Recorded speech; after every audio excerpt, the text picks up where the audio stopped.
तो अगर इस उपन्यास के पीछे की फ़िलॉसफ़ी के या उसके दर्शन के बारे में बात की जाए तो पुनर्नवा केवल एक ऐतिहासिक उपन्यास नहीं है। जैसा कि मैंने बोला, ये एक दार्शनिक यात्रा है और ये उपन्यास ये सवाल उठाता है कि जीवन में नया क्या है और पुराना क्या है।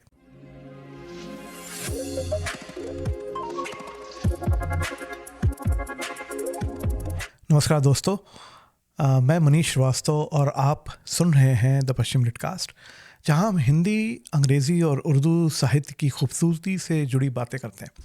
आज की कड़ी में हम बात करेंगे हिंदी साहित्य के महान साहित्यकार हजारी प्रसाद द्विवेदी जी की और उनके एक बहुत ही अद्वितीय उपन्यास पुनर्नवा की, जो कि मेरे हाथ में है इस वक्त। यहाँ पर मेरे पास कुछ कलेक्शन है, मेरे पास मेरी छोटी सी लाइब्रेरी है और इस एपिसोड के तहत मैं कुछ किताबों की बातें करता हूं। तो आज हम बात करेंगे पुनर्नवा की। हजारी प्रसाद द्विवेदी हिंदी साहित्य के उन विद्वानों में से हैं जिनकी लेखनी में भारतीय संस्कृति और दर्शन की गहरी समझ दिखाई देती है। उनका जन्म 19 अगस्त 1907 को उत्तर प्रदेश के बलिया ज़िले में हुआ था। उन्होंने अपनी लेखनी में सिर्फ साहित्य ही नहीं बल्कि भारत की जो समृद्ध सांस्कृतिक परंपराओं और दर्शन का भी बहुत ही सुंदर चित्रण किया है। उनकी अन्य प्रसिद्ध कृतियां हैं अनाम दास का पोथा, बाणभट्ट की आत्मकथा और चारुचंद्र लेख जैसे उपन्यास। द्विवेदी जी सिर्फ एक साहित्यकार ही नहीं है बल्कि इतिहास, संस्कृति और ज्योतिषी के भी गहन जानकार माने जाते हैं। उनकी शैली में प्राचीन भारतीय ज्ञान और आधुनिक दृष्टिकोण का अद्भुत संगम देखने को मिलता है। तो अब बात करते हैं उनके इस उपन्यास पुनर्नवा की। पुनर्नवा का अर्थ है पुनः या नया होना, यानी कि नवीनीकरण। तो इस उपन्यास को अगर देखा जाए तो प्राचीन भारत की पृष्ठभूमि में लिखा गया है और इसमें उस समय के समाज, धर्म और मानवीय भावनाओं का गहन चित्रण मिलता है। ये कहानी उन लोगों की है जो अपने जीवन में संघर्ष करते हुए भी आध्यात्मिक और सांस्कृतिक मूल्यों को बनाए रखते हैं। उपन्यास का मुख्य विषय है कि कैसे प्राचीन परंपराएं और मान्यताएं समय के साथ खुद को फिर से नया करती हैं और इसी प्रक्रिया में मानव जीवन को एक गहरी दिशा देती हैं। तो द्विवेदी जी ने इस उपन्यास में न केवल एक काल्पनिक कहानी को प्रस्तुत किया है बल्कि भारतीय दर्शन और जीवन के मूल्यों पर एक दार्शनिक दृष्टिकोण भी दिया है। तो अगर इस उपन्यास के पीछे की फ़िलॉसफ़ी के या उसके दर्शन के बारे में बात की जाए तो पुनर्नवा केवल एक ऐतिहासिक उपन्यास नहीं है। जैसा कि मैंने बोला, ये एक दार्शनिक यात्रा है और ये उपन्यास ये सवाल उठाता है कि जीवन में नया क्या है और पुराना क्या है। क्या परंपराएं सिर्फ जड़ता है या उसमें नवीनीकरण की शक्ति है या उसकी भी एक संभावना है। तो द्विवेदी जी ने मानव जीवन की गहरी भावनाओं जैसे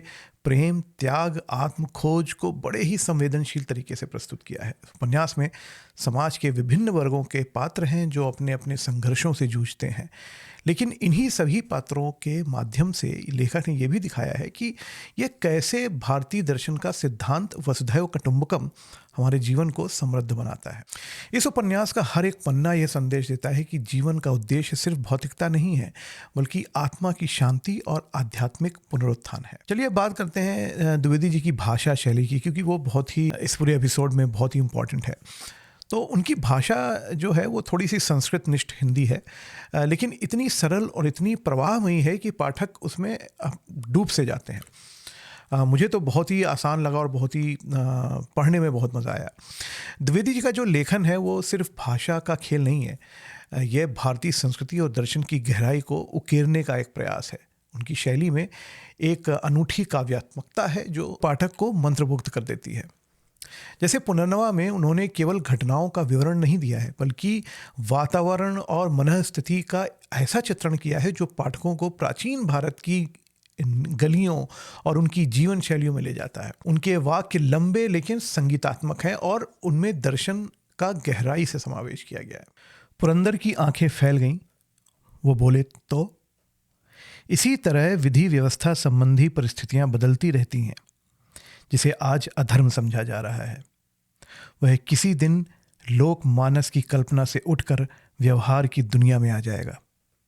अगर निरंतर व्यवस्थाओं का संस्कार और परिमार्जन नहीं होता रहेगा तो एक दिन व्यवस्थाएं तो टूटेंगी ही, अपने साथ धर्म को भी तोड़ देंगी।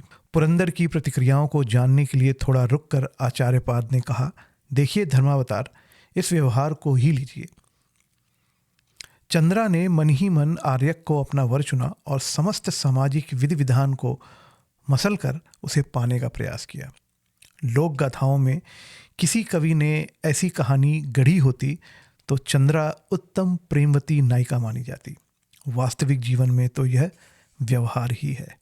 तो दोस्तों, अब पुनर्नवा जो ये उपन्यास है, अब ये देखते हैं कि इसका हम आज का जो समाज है, जो आज की स्थिति है, उसमें इसका रेलेवेंस क्या है, इसकी प्रासंगिकता क्या है। तो पुनर्नवा जितना प्राचीन भारत के संदर्भ में प्रासंगिक है, उतना ही आज के समय में भी है। आज जब हम अपनी संस्कृति और परंपराओं को भूलते जा रहे हैं एक तरीके से, यह उपन्यास हमें याद दिलाता है कि कैसे हमारी जड़ें हमें एक स्टेबिलिटी देती हैं, स्थायित्व देती हैं, हमें ताकत देती हैं। देखिए, इस उपन्यास के माध्यम से द्विवेदी जी का यह संदेश कि नवीनीकरण ही परंपराओं की आत्मा है, आज भी हमें प्रेरित करता है। यह उपन्यास हर उस पाठक के लिए है जो सिर्फ एक कहानी नहीं बल्कि जीवन की गहराइयों को समझना चाहता है। तो दोस्तों, ये थी चर्चा हजारी प्रसाद द्विवेदी के उपन्यास पुनर्नवा पर। और यह उपन्यास सिर्फ एक किताब नहीं है बल्कि जीवन को एक नई दृष्टि से देखने की प्रेरणा है। और ये उपन्यास जो है, ये काफ़ी पुराना है वैसे तो मेरे पास, लेकिन ये राजकमल प्रकाशन द्वारा पब्लिश किया गया है। और आपको कहीं पे भी अमेज़ॉन पे, या अगर आप भारत में रहते हैं तो आपके जो पास का जो पुस्तकालय है या जो आपके आसपास जो किताबों की दुकान है, वहाँ पर ये उपन्यास आपको मिल जाएगा। आखिरी में एक बात मैं ज़रूर कहना चाहूँगा कि अगर आपने ये उपन्यास पढ़ा है तो अपने विचार हमारे साथ ज़रूर साझा करें। हमारे YouTube चैनल पर जाएं, वहाँ पे कमेंट करके बताएं कि आपको ये उपन्यास कैसा लगा।